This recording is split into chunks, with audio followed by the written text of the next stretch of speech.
भाव है, इसी भाव को प्रदान करने के लिए क्या है, भगवान क्या करते हैं, जन्म लीला करते हैं। लेकिन होने पर भी क्या है, जन्म लीला है भगवान की। उनका साधारण मनुष्य की भांति जन्म इस तरह से होने पर भी वैसा भगवान को हम नहीं मान सकते। इसीलिए भगवान ने क्या कह दिया, जन्म कर्म च में दिव्यम। लेकिन क्योंकि ऐसे ही जन्म हुआ है, इसीलिए कृष्ण जन्माष्टमी शब्द हम प्रयोग करते हैं, जयंती। तो इसीलिए कहते हैं कि भगवान कहते हैं जन्म कर्म च में दिव्यम, मेरे जन्म और कर्म दिव्य है। अब इस प्रकार दोनों भावों को जान करके कोई, कि भगवान भी है और साथ में वो जन्म भी ग्रहण कर रहे हैं, इसको जो तत्व से जान जाता है, मेरे को तत्व से जानता है, शरीर छोड़ने पर वो दोबारा पुनर्जन्म ग्रहण नहीं करता। ये गीता का श्लोक है भगवान। तो इस तरह से एक जगह भगवान ने गीता में ये भी बोल दिया, अजोपि सन नव्यवात्मा भूतानाम ईश्वरोपि सन प्रकृति स्वामिष्ठाय संभवामि आत्माय, कि मैं क्या हूँ, अज हूँ, अजोपि सन नव्यवात्मा। अज अर्थात भगवान अजन्मा है, वो निर्विकार है, अव्यक्त है, जैसा कि कई जगह पर शास्त्रों में इस प्रकार से बोला गया। तो यहाँ पर यह बात भी साथ साथ है, भगवान अजन्मा होते हुए भी जन्म ग्रहण करते हैं। तो भगवान में क्या देखे जाते हैं, विपरीत धर्म देखा जाता है। वो आत्माराम है, आत्मकाम है, लेकिन वो परराम भी है। जब कृष्ण लीला होगी तो वहां पर पररामता भी उनका नित्य व्यापार है। चैतन्य सदामत श्री कृष्ण कविराज गोस्वामी कहते हैं कि जैसे कृष्ण क्या है, भगवान है, तो भगवान क्या है, आत्माराम, आत्मकाम, जिनको कोई कामना नहीं है, जो अपनी ही आत्मा में निर्भर करते हैं, जिनको आनंद देने के लिए किसी की जरूरत नहीं है। लेकिन अगर ऐसा है तो फिर भगवान ने गोपियों के साथ रास क्यों किया, और वहां पर उनको गोपियों को आनंद प्रदान कर रहे हैं, आनंद का स्वादन कर रहे हैं, उनको भी आनंद प्रदान कर रहे हैं, क्योंकि वहां श्री कृष्ण रहते हैं कि आत्मा रामता और पर रामता। एक तो आत्मा राम की, जिसको आनंद लेने के लिए किसी की जरूरत नहीं, अपनी आत्मा ही मन करते हैं। पर रामता अर्थात जिसको हर समय कोई ना कोई चाहिए आनंद लेने के लिए। तो दोनों नित्य व्यापार है कृष्ण के। यही भगवान की व्यवस्था है यहाँ पर। इसको समझना पड़ेगा। आगे हम जो कथाएं श्रवण करेंगे, इसमें ये सब टॉपिक अच्छे से बार बार आते रहेंगे, ताकि हमको गुरुदेव जब ये कथाएं सुनाते थे तो बार बार इस चीज को समझाते रहते थे। तत्व भी आएगा साथ साथ, और साथ साथ भगवान की लीला जो चल रही है, एक बिल्कुल जैसे एक साधारण बालक की भांति जो लीला कर रहे हैं भगवान, उसको भी समझाते थे। जिससे क्या होता था, कृष्ण के जो तत्व है वो हृदय में हृदयंगम हो जाता था। तो हमने कल श्रवण किया कि देवकी देवी के यहाँ सातवें घर में बलदेव प्रभु आए। लेकिन ठाकुर जी को पता है, अगर बलदेव प्रभु का जन्म हो गया देवकी देवी के गर्भ से, और कंस के पास लेके जाएंगे, मामा जी क्या करेंगे, उनको पटकना चाहेंगे शिला पर, तो बलदेव प्रभु उसी समय अपना रूप प्रकट करके सारा नाश कर देंगे। क्योंकि बलदेव प्रभु कृष्ण लीला में मूल है। कृष्ण की जो जितने भी लीला है, कैसे कृष्ण जब अनेक एक से अनेक होने की इच्छा करते हैं तो अपने दाएं हिस्से से सबसे पहले बलदेव जी को प्रकट करते हैं, बाएं हिस्से से राधा जी को। जितने भी अवतार है भगवान के, चाहे वो बाकी आगे नंद बाबा इत्यादि जितने भी भगवान के परिकर है, वो सब बलदेव जी से प्रकट होते हैं। जितने जीव हैं, तो इसीलिए सारे जीवों के मूल बलदेव जी। इसीलिए बलदेव जी का जो शस्त्र है वो क्या है, हल और मूसल। हल और मूसल धारण करके क्या करते हैं बलदेव जी, खेती करते हैं। हल और मूसल से खेती होती है ना, तो हल और मूसल धारण करके जीवों की खेती करते हैं। जीव दो प्रकार के हैं, एक बद्ध जीव, एक मुक्त जीव। मुक्त जीव कौन से हैं, जो भगवान की सेवा परायण है। बद्ध जीव मेरे जैसा बद्ध जीव, हम जो बद्ध जीव है संसार में फंस गए आकर के। और दूसरी तीसरी कैटेगरी हो जाती है बद्ध मुक्त, जो कौन है तो बद्ध, लेकिन अभी भजन करने लग गए। आप लोग जितने कथा श्रवण कर रहे हो, सब क्या है, हम अभी भजन करने लग गए। हमको पता चल गया मनुष्य जीवन का लक्ष्य क्या है। और महाराज ने कथा की थी परसों मनुष्य जीवन की दुर्लभता पे। तो मनुष्य जीवन के लक्ष्य क्या है, मनुष्य जीवन दुर्लभ है, ये भगवत प्राप्ति का साधन है। और सागर से पार होने के लिए एक नौका के समान है। जिसको ये समझ में आ गया, जो हरिनाम करने लग गया दीक्षित होकर के, प्रॉपर सारे सिस्टम को फॉलो करते हुए, भजन के जो नियम है उनको फॉलो करते हुए नियम से भजन कर रहा है। अभी है बद्ध अवस्था ही, लेकिन भजन करने लग गया, तो ये बद्ध मुक्त अवस्था बोली जाती है, जिसको यहाँ पर है तो बद्ध, लेकिन उस स्थिति में जाना शुरू कर दिया।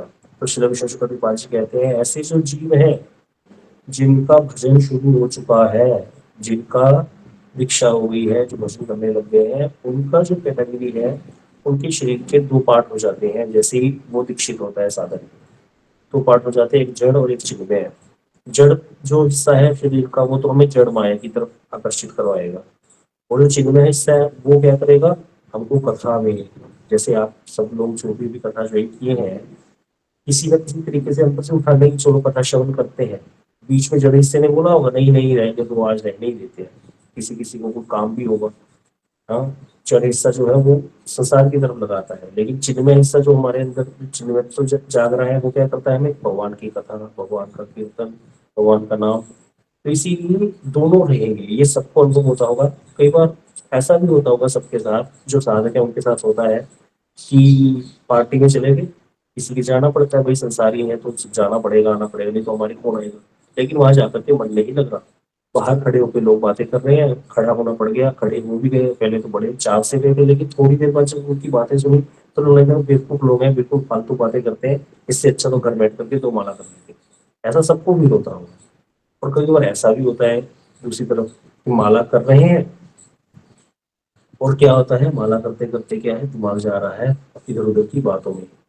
किसी की लड़की की शादी हुई थी, उसकी वहां पर सेटिंग नहीं हुई तो वो वापस घर आ गई, तो उसका चिंतन होने लग गया। किसी ने बात बताई थी हमको, आते जाते कभी बात बताई थी, तो वो चिंतन होने लगे, चल रही है मान, अब मन खिन्न हो रहा है बार बार, हमारा उनसे संबंध है।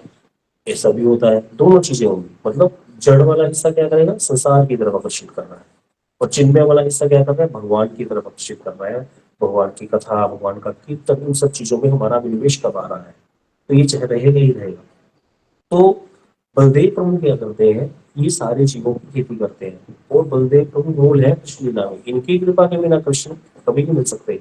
इसीलिए बलदेव प्रभु जी के रूप जब नित्यानंद रूप बन करके आए हैं, तो कीर्तन में श्री नरोत्तम ठाकुर कहते हैं, हे न निताई विनय भाई, राधा कृष्ण पाइते नाई, दृढ़ कर धर निताय पाए। इन नित्यानंद प्रभु के बिना, इन बलदेव प्रभु के बिना राधा कृष्ण की प्राप्ति कभी हो ही नहीं सकती। इसलिए दृढ़ता पूर्वक नित्यानंद प्रभु श्री बलदेव प्रभु जी के चरणों को पकड़ लो भैया। तो इसीलिए बलदेव प्रभु कृष्ण लीला के मूल है, आधार है, सारा कुछ जो है वो यही करने वाले हैं। कई लोगों को ये घरों में जैसे पितृदोष इत्यादि होता है, इस कारण से कई लोग घर में पैसा नहीं टिकता, या और भी जैसे थोड़ा संसारी है हम, तो इस प्रकार की चीजें भी चाहिए होती है संसार को चलाने के लिए, कुछ धन तो आवश्यक है भाई, भैया भगवान ने पेड़ लगा के भेजा तो भोजन तो चाहिए, तो उसकी व्यवस्था भी करनी है। तो कई लोगों को देखा जाता है कि धन का अभाव है, पैसा टिकता नहीं, तो उनको क्या करते हैं, पंडित लोग या ब्राह्मणों के पास जाते हैं, तो बड़ा इसमें उलझा लेते हैं कि तुम्हारा पितृ दोष है, इसीलिए ये करो वो करो, लेकिन इतना कुछ करने पर भी ठीक नहीं होता। तो गुरुदेव बोलते थे कि श्री बलदेव प्रभु का जो, ये जिसको पता है, ये बलदेव प्रभु क्या है, बलदेव प्रभु का जो तत्व जानता है, बलदेव प्रभु मूल है कृष्ण लीला के, ये सारे जीवों के मूल है। तो हमारे मुख्य गुरुज कौन है, बलदेव प्रभु। बलदेव प्रभु की शरणागत होने से, एक बार उनको प्रार्थना करने से जितना भी पितृ दोष है वो सब नाश हो जाता है, कोई पितृ दोष इत्यादि नहीं रहता। इसीलिए हम कभी आप गोकुल आओ तो गोकुल में बलदेव जी का एक गाँव है, पूरा नाम ही बलदेव जी के नाम से दाऊ जी। वहाँ दाऊ जी में बलदेव जी का आज से 5,500 वर्ष पुराना विग्रह है, जिसकी स्थापना परशुराम जी महाराज जी ने की थी। बलदेव प्रभु की 4 देवों में आते हैं, गोविंद देव, हरिदेव, बलदेव और केशव देव जी, ये 4 देवों की स्थापना की थी। तो उन 4 देवों में बलदेव जी आज भी जो है, 3 देव तो जा चुके यहाँ से, आज भी बलदेव जी ब्रज में ही है, वहां पर भी हमला हुआ था, लेकिन सारी सेना वापस चली गई, बलदेव जी को यहाँ से लेकर नहीं जा सके ब्रज से मुंह। तो उन बलदेव जी की शरण में जाने से, उनका दर्शन करने से सारे विपद दोषों का नाश हो जाता है। तो इसीलिए बलदेव प्रभु कृष्ण लीला में मूल है, उनकी कृपा के बिना कभी भी हमें राधा कृष्ण की प्राप्ति नहीं हो सकती। तो इसीलिए बलदेव प्रभु को हमेशा क्या करना चाहिए, हमारे मन में उनके प्रति वैसी वाली भावना कि हम उनका कीर्तन करें, नित्यानंद प्रभु उससे भी ज्यादा दयालु।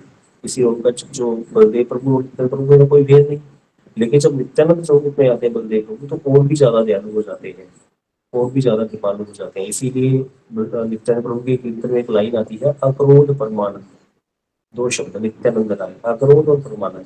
बलदेव प्रभु को तो क्रोध आता है, कैसे आता है क्रोध, जब सूत जी कथा कर रहे थे, रोमर्षि सूत जी शौनकादि ऋषियों को कथा श्रवण करवा रहे थे, उस समय क्या हुआ था, वहां पर बलदेव प्रभु आए तो उनको देख करके खड़े नहीं हुए सूत जी महाराज, उनको अभिवादन नहीं किया, कुछ भी प्रणाम इत्यादि नहीं किया, अपनी कथा बोलते रहे। तो उसमें बलदेव जी को उनका गला काट दिया था क्रोध करके कि ये तो अनीति है, इसको मैं कभी सहन नहीं कर सकता। और लक्ष्मण जी, बलदेव प्रभु ही लक्ष्मण बन करके आते हैं रामलीला में, लक्ष्मण जी को भी बड़ा क्रोध आता है। हमने देखा जब भरत जी महाराज राम जी को मनाने आए हैं, तो लक्ष्मण जी को लगा कि भरत तो सेना लेकर के आ गया, तो बोलने लगे, लक्ष्मण जी ने शपथ ले ली थी, अगर भरत ये सोचता है कि यहाँ पर अकेला है भाई उसके साथ, तो ये बिल्कुल उसकी गलत बात है। अगर आज इसने युद्ध किया और युद्ध में अगर महादेव ने भी इसका साथ दिया तो मैं शंकर जी का भी वध कर दूंगा, ये बात लक्ष्मण जी ने बोली थी, इतना क्रोध किया। तब आकाशवाणी हुई थी कि कोई भी बात को पहले देख करके विचार करके लेना चाहिए, दूसरे व्यक्ति का भाव जान करके फिर निर्णय लेना चाहिए। इससे अपने पहले अपने मन से कुछ भी नहीं बोलना चाहिए, ऐसा आकाशवाणी हुई है। तो लक्ष्मण जी को भी क्रोध आता है। दशरथ जी पे बड़ा क्रोध किया था लक्ष्मण जी ने जब राम जी को वनवास दे दिया था। लेकिन नित्यानंद प्रभु को कभी क्रोध नहीं आता। बलदेव प्रभु ही है नित्यानंद प्रभु बन के आए, ये नहीं क्योंकि अवतार है, बलदेव प्रभु ही नित्यानंद है। लेकिन नित्यानंद जब स्वरूप में आते हैं तो कभी क्रोध नहीं करते, हर समय जीवों पर कृपा करते हैं। कितने ही जीवों का उद्धार श्री कृष्णदास कविराज गोस्वामी जो इतना बड़ा चैतन्य चरितामृत ग्रंथ लिख करके दे रहे हैं, वो स्वयं अपने पर बता रहे हैं कि मुझ पर कैसे नित्यानंद प्रभु ने कृपा करी, मुझे दर्शन दिए और मुझको कहा कि तुम वृंदावन चले जाओ। झामटपुर एक गाँव है नवदीप धाम में, जब हम एक चक्राग्राम जाते रास्ते में आता है झामटपुर, वहाँ झामटपुर में नित्य श्री कृष्णदास कविराज गोस्वामी जी रहते थे। वहाँ नित्यानंद प्रभु को दर्शन देकर के आज्ञा दी कि अब आप जाओ, आपका वृंदावन जाने का समय आ गया, और वहां पर जाकर के चैतन्य चरित्र लिखो। यहीं पर वृंदावन में जो जागरण पार्किंग है जहाँ पर बांके बिहारी जी के हम दर्शन करने के लिए वहाँ पे बाहर निकलते हैं, वहीं पर एक अद्वैत मठ है जहाँ अद्वैताचार्य जी कभी आए थे और वहाँ मदन मोहन जी के विग्रह को प्रकट किया था। वही उस पेड़ के नीचे बैठ करके, उस वृक्ष के नीचे बैठ करके सबसे पहले कृष्णदास कविराज गोस्वामी जी ने रचना शुरू की थी चैतन्य चरितामृत की, और इस ग्रंथ को पूरा किया है राधा कुंड में। तो ऐसी कृपा है नित्यानंद प्रभु की, इनकी कृपा के बिना कभी भी हमको राधा कृष्ण की प्राप्ति नहीं हो सकती। इसीलिए बलदेव प्रभु के चरणों में शरणागत होते हैं, उनसे प्रार्थना करते हैं कि हमको वो वैसी वाली बुद्धि प्रदान करें जिससे हम क्या करें, कृष्ण भजन कर सके, अपने जीवन को अनर्थों से बचाते हुए, अपराधों से बचते हुए हम क्या करें, अपने मन को भजन में लगा सके। उनकी कृपा के बिना कभी अनर्थ जा ही नहीं सकते। इसीलिए हमेशा इनके शरणागत रहना चाहिए। आप कभी भी ब्रज जाओ, जरूर आकर के दर्शन किया करो बलदेव जी के। वृंदावन में नियम ये बोलते थे पहले जब हम आते थे कि अगर कोई व्यक्ति वृंदावन दर्शन करने आया और उसने बलदेव जी के दर्शन नहीं किए तो उसकी ब्रज यात्रा पूरी नहीं मानी जाती, वृंदावन दर्शन पूरा नहीं माना जाएगा, उसको पूरा लाभ नहीं मिलेगा। तो अब ये तो बात सबको नहीं पता होती।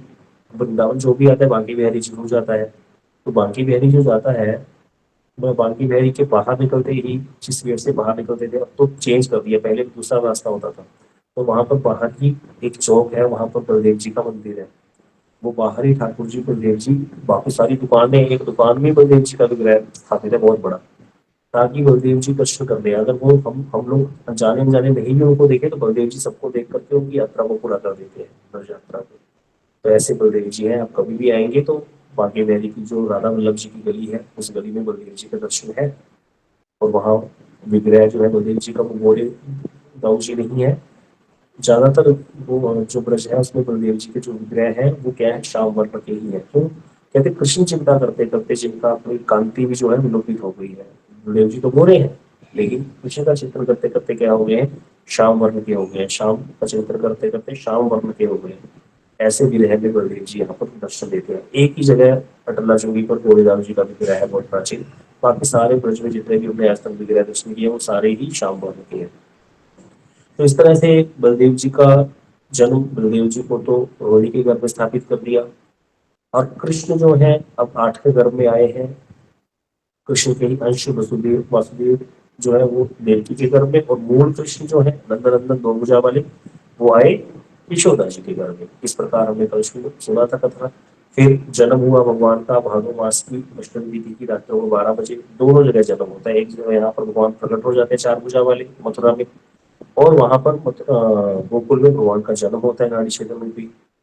इधर जब देवकी वसुदेव ने स्तुति करी है भगवान की, तो वहां पर भगवान ने आज्ञा दी है कि अभी मैं शिशु बन करके लीला करूंगा, आप मुझे छोड़ करके आ जाओ नंद जी के घर में, और वहां पर एक कन्या का जन्म हुआ है, उसको लेकर के आप यहाँ आ जाओ। ऐसे ही हुआ, लेकर के आए, कन्या को देवकी के साथ में सुला दिया, और योग माया की प्रेरणा से सब कुछ भूल गए हैं जो देवकी देवी है। अब यहाँ पर आगे क्या होता है, इधर जब कंस को पता चलता है कि जन्म लड़के का नहीं लड़की का हुआ है, तो वो भाग करके आया, पहले तो बड़ा आश्चर्य हुआ उसको। फिर उसने आकर के सोचा कि देवताओं की माया है, कुछ भी हो सकता है। उसने कन्या को भी हाथ में ले लिया। देवकी देवी ने बहुत समझाया कि तुमको तो 8वें, जो आकाशवाणी के अनुसार तो 8वां पुत्र होना चाहिए था, ये तो पुत्री है, ये तो तुम्हारी पुत्र वधू के समान है, आप इसका वध मत करो भैया। लेकिन वो नहीं माना, और उसने जैसे ही उस पकड़ करके उसको पैरों से उस बालिका को, कन्या को पटकना चाहा, उसी समय वो हाथ आते ही, कंस के हाथ में आते ही आकाश में चली गई। और आकाश में जाकर के क्या हो गई, अष्टभुजा देवी के रूप में बन गई महामाया। और उसने कहा, रे मूर्ख कंस, तू मुझे क्या मारेगा, तुझको मारने वाला तो पहले ही जन्म ले चुका है गोकुल में। अब ऐसा बोल के चली गई है देवी। अब यहाँ पर कंस को बड़ा पछतावा हुआ कि मैंने अपनी बहन और अपने जो बहनों हैं उनको बड़ा ही कष्ट दिया है। तो बड़ी ही क्षमा याचना करने लगा, आंसू गिराने लगा, मुझे क्षमा कर दो। फिर उनको छोड़ दिया कारागृह से। इस तरह से कंस चला गया। लेकिन अब क्योंकि आकाशवाणी हो गई है, आकाशवाणी कर दी है देवी कि भाई तुम्हारे को मारने वाला पैदा हो गया है गोकुल में, तो कंस को अब ये चिंता हो रही है कि अब उस बालक का मैं कैसे अनिष्ट करूं। अब यहाँ पर कंस ने क्या किया है, पूतना नाम की एक राक्षसी है, इसका आह्वान किया। वो प्रकट हो गई इसी समय।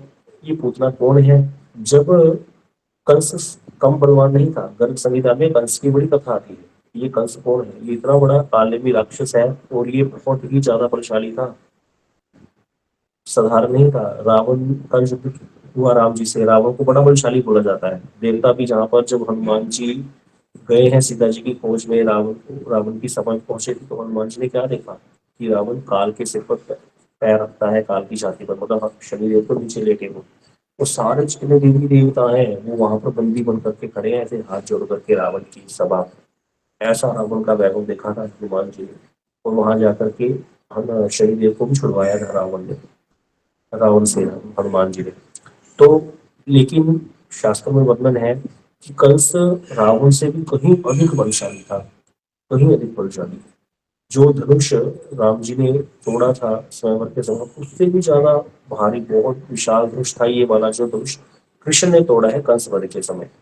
और कंस जो है वो बहुत बलशाली था। और बताते हैं कि ये क्या करता था, इसने पहले तो अपने भुजाओं के बल से सबको अपनी तरफ कर लिया, और बाद में इसने क्या किया, कंस ने उग्रसेन जी को भी बंदी बना दिया। और फिर जब सबको अपने अधीन कर लिया, जितने आम लोग थे, प्रजा इत्यादि राजाओं को वश में कर लिया, उसके बाद इसने जाकर के पहाड़ों में, कंदराओं में जाकर के जो असुर इत्यादि रहते थे उनसे पंगे लेने शुरू कर दिए। वहां जाकर के उनको ललकारने लगा युद्ध में। इतना बलशाली, मतलब एक मनुष्य ही तो था ही, लेकिन मनुष्य होते हुए भी ये जाकर के असुरों को ललकारता था। इतना मायावी, जो बड़े बड़े असुर है उनको भी। तो जितने थे, अगासुर, बकासुर, ये पूतना, ये अघोर भक्त, दोनों पूतना के भाई थे। अघोर भक्त बहन है ये पूतना, अगासुर और बकासुर की। जितने भी असुर थे ये सारे, शंखचूड़ इत्यादि, ये कंस के क्या हो गए थे, अधीन हो गए थे। क्योंकि जब भी युद्ध करता था उसे शर्त रखता था कि जो हार जाएगा उसको उसका वीरता से कार करनी पड़ेगी, वो उसका दास बन जाएगा। अगर मैं तुमसे हार गया तो मैं तुम्हारा दास, अगर तुम मुझसे हार गए तो तुम मेरे दास। इस प्रकार से कहता था और युद्ध करता था, और युद्ध में जीत जाता था, इतना बलशाली था। और ऐसे करके कंस ने सबको बंदी बना, अपने अपने अधीन कर लिया था। पूतना जब सामने आई है तो कंस ने उसको कहा, तुम तो स्त्री हो, तुम्हारे साथ मैं युद्ध नहीं करूंगा। और इसीलिए पूतना ने कंस को राखी बांध दी, उसकी बहन बन गई, वो बोली बहन बन गई। अब सबसे पहले जब कंस, पूतना कौन है, एक बाल खाते राक्षस है जो बच्चों का रुदन पीती है, अपना जीवन यापन इसी से करती है। ऐसे राक्षसियां होती हैं जो बच्चों का खून पीती है। तो ये उस जाति की राक्षसी है। पूतना कोई नाम नहीं है, ये तो एक राक्षस की जाति है जिसको पूतना बोला जाता है, विशेष जाति है जो कि बच्चों का खून ही पीती है। अब इसने बुलाया पूतना को और कहा कि देखो, आज से 5 दिन पहले, ये छठे दिन की लीला है कृष्ण की, जब जिस दिन भगवान का छठे उत्सव था उसी दिन पूतना आई है शाम को कृष्ण। तो वहां पर कंस ने बुला करके पूतना को कहा कि आज से 6-7 दिन पहले तक जितने भी बच्चों का जन्म हुआ है ब्रज में, गोकुल में, जाकर के उन सबको मार दो और मुझे आकर बताओ। तो ऐसा आदेश प्राप्त करके जो पूतना है वो पहुंची है, चली है ब्रज में, और 100 बच्चों का कत्ल करके नंदालय में पहुंची है। वो 100 बच्चों को मार चुकी है वहां पर। अब यहाँ पर प्रश्न है कि भाई जहाँ पर भगवान का नाम होता है, भगवान का कीर्तन होता है, वहां पर ऐसे राक्षसों का तो प्रवेश नहीं है, ऐसा शास्त्र में श्लोक बताए गए हैं। और ये ब्रजवासी कौन है? ये तो कृष्ण के परिकट ही है, कृष्ण ही इनका जीवन है। तो उनके बिना ये जीवन धारने का सब मतलब भक्त है। तो ऐसे कैसे हो सकता है कि उन भक्तों के बच्चों का नाश करे, पूतना उनको मार के उनका पूर्ति करके आ गई, 100 बच्चों का कत्ल करके आई है, 100 बच्चे तुम्हारे हैं पूतना ने। तो बताते हैं श्री विष्णु चक्रपाल जी कि जैसे हम लोग देखते होते हैं ना कि भाई अभी भारत देश में 100 करोड़ हिंदू है, लेकिन उनमें कितने लोग गद्दार भी तो हैं। आज तक जितनी भी हानि हमारी हुई है हिंदू धर्म की, सनातन धर्म की, वो कभी दूसरे लोगों से नहीं हुई। अपने ही लोगों बीच गद्दार जो लोग होते हैं उनके कारण हमारे सनातन धर्म की हानि हुई है। जिसने सोमनाथ मंदिर के द्वार खोले थे ना, वो एक पंडित था, पुजारी था। वो लालच में आ गया था, तब जाकर के वो मंदिर में होना गया। तो मंदिर का गेट ही इतना भयंकर था कि उसको तोड़ने में कितना समय लग जाता। इतने में तो राजा बड़े तैयार थे वहां सोमनाथ जी में। इसी प्रकार यहाँ बताते हैं कि कंस ब्रज में भी कुछ लोग ऐसे थे जो कंस के पक्ष के लोग रहते थे। हमेशा आप देखना संसार में इसी चीज तो भक्तों को बहुत फील होती होगी कि सारी सारी बात सामने सामने सबको पता है कि क्या गलत है क्या सही है, लेकिन फिर भी पता होने के बावजूद भी गलत व्यक्तियों के साथ देने वाले लोग भी खड़े होते हैं। ऐसा देखा जाता है। समझ में है, सब आता है समझ में, गलत क्या है सही क्या है। ऐसा कुछ वो नहीं है कि बुद्धि नहीं है। बुद्धि होने पर भी समझ में आ गया गलत क्या है सही क्या है, धर्म किस पक्ष में है, अधर्म कहाँ पे है। लेकिन फिर भी अधर्म का साथ देने वाले लोग होते हैं। आप कोई युग ले लो, ऐसा कभी नहीं होगा कि अधर्म का साथ देने वाले लोग ना हो। हमारे सनातनियों में ही और बड़े धर्मध्वजी होते हैं सनातन की, वैसे बड़े बनते हैं ऐसे कि हम जरूर भजन करने वाले हैं या इस तरह के प्रोग्राम कराने वाले, ऐसे हर तरह के लोग दिखेंगे। तो इसी प्रकार कंस के पक्ष के कई कुछ घर थे ब्रज में भी, जो कंस के पक्ष के थे, जो दुष्ट प्रवृत्ति के लोग थे। उनके ही बच्चों को मार करके आई है पूतना। भगवान के जो परिकर हैं, जो भक्त हैं, उनको किसी को भी उनको दर्शन ही नहीं कर पाई भगवान की इच्छा से, भगवान की योग माया की प्रेरणा से। पूतना को वही घरों में प्रवेश मिला जहाँ कंस के पक्ष के बालक थे। 100 बच्चों का कत्ल करके पहुंची है नंदालय में। और आकर के जब पहुंची है तो बड़ा सुंदर रूप धारण कर लिया, बड़ा ही सुंदर रूप धारण करके प्रवेश किया नंदालय में। और यशोदा और रोहिणी तो अंदर ही थी, वहीं पर बाल कृष्ण जो है पालने में लेटे हुए थे। जैसी उस इतनी सुंदर स्त्री को प्रवेश करते देखा, अब नंद घर में तो क्या हुआ था, आना जाना लगा हुआ था लोगों का। तो कृष्ण जन्म के हम तो बहुत संक्षेप में कथा कर रहे हैं। कृष्ण जन्म का तो बहुत बड़ा उत्सव मनाया गया था, उत्सव मनाया नंद बाबा ने। और कितने ही ब्रजवासी सारे देवी देवता अलग अलग वेश धारण करके पहुंचे हैं गोकुल में। बहुत आनंद हुआ था, नंद घर आनंद हुए और जय कन्हैया लाल की। तो यहाँ पर सारा दिन ही तांता लगा रहता था आने जाने वाले का। कृष्ण दर्शन के लिए गोपियां कभी ना कभी किसी न किसी बहाने आती ही रहती थी लाला के दर्शन करने। तो यशोदा मैया और रोहिणी देवी ने देखा जब इतनी सुंदर एक देवी आ रही है तो तुमको लगा शायद कोई पार्वती देवी या लक्ष्मी देवी ही मनुष्य वेश धारण करके, स्त्री का वेश धारण करके हमारे पुत्र को आशीर्वाद देने आ रही है। इसलिए दोनों रोहिणी और यशोदा थोड़ा साइड में चली गई ताकि ये अच्छे से हमारे पुत्र को गोद में लेकर के आशीर्वाद दे। अगर वो वैसे वाले वेश में आती तो हो ही नहीं सकता था। तो हमारे टीकाकार यहाँ पर कहते हैं कि आगे जब कृष्ण को गोद में लिया पूतना ने तो भगवान ने अपनी आंखें बंद कर दी। क्यों? कहते हैं कई इसकी टीकाएं हैं। एक जगह टीका में लिखते हैं कि एक साधारण सी बात है कि बालक क्या करता है, किसी अनजाने व्यक्ति को जब देखता है तो आंखें बंद कर लेता है, तो ये कारण है। दूसरा कृष्ण ने आंखें क्यों बंद कर दी कि भाई भगवान के सामने कभी भी कपट टिक नहीं सकता। भगवान ने श्लोक चौपाई आदि रामायण में जब विभीषण जी आए हैं ना, तो इन्होंने पूछा, भगवान ने पूछा सूर्य इत्यादि से कि भाई क्या करना चाहिए, शत्रु का भाई आया है विभीषण, क्या करना चाहिए। तो वहां उन्होंने कहा था भेद लेने बंटवारा से क्या पता भेद लेने आया हूँ, शत्रु का भाई है उसको तो बांध के रखना चाहिए। तो वहां पर भगवान ने कहा था जो पे दुष्ट हृदय सोई हुई, मोरे सन्मुख आग की सोई। जो व्यक्ति दुष्ट हृदय है मेरे सन्मुख क्या आ सकता है वो? नहीं आ सकता, क्योंकि भगवान के सामने दुष्टता और कपटता का स्थान नहीं है। कोई भी माई वस्तु है उसका भगवान के सामने स्थान नहीं हो सकता।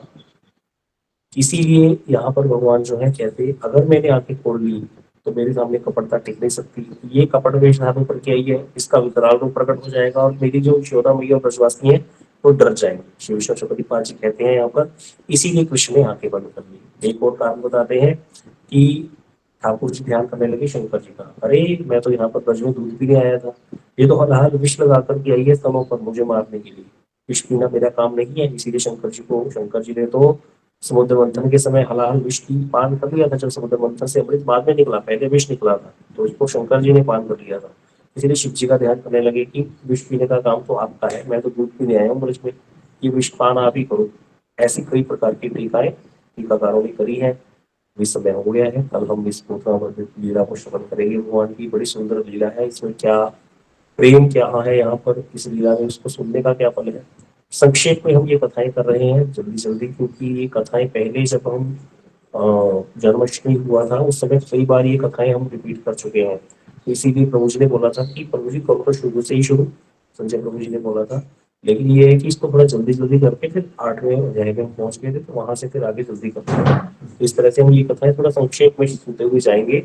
और उसके बाद फिर 9th चैप्टर से जहाँ पर भगवान की दाम बंधन लीला होती है, कार्तिक मास आ जाएगा, तब तक 3-4 दिन रह गए हैं। दाम बंधन लीला से फिर हम अच्छे से कथा श्रवण करेंगे, बढ़िया तरीके से पूरा टीका सही।